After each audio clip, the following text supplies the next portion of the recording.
This is the Tesla Glow Lantern. Just picked this up today. Let's open it up here and see what's inside. It's packaged up really nice. Just gotta get this plastic off of it.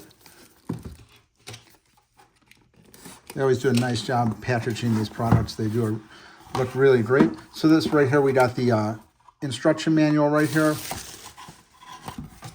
Then let's just get this out here. This is, again, the Glow Lantern. We got the packaging here.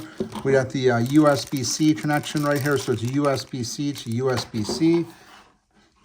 And then this is the actual lantern right here. You can see it's not too big, but this thing is supposed to be very bright. So let's open it up. It's packaged up really good here.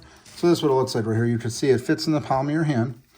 And then it's got this to hang up here. You could see you could just detach this to get it on like a string or wherever you're going to hang it up if you're doing camping or outdoor activities.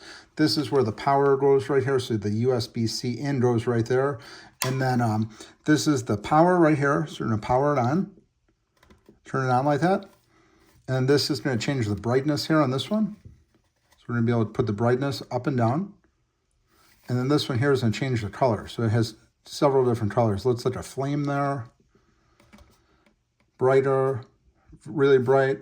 So it just got a bunch of different options, but this thing is really cool. You'd see here, it gets very bright. So this is a really great item. We do a lot of camping and outdoor activities, so that's why we were looking at this thing. And I like the fact you could hang it up, and it just does a lot of different things here. But this is nice. It keeps a very low footprint. You could pack this up really good, and it's not going to take up a lot of space. But overall, this is just a really great lantern here. It's just Tesla makes some really great products. I was just excited to pick this up. So if you're looking for a new lantern, definitely want to check one of these things out. It's really cool.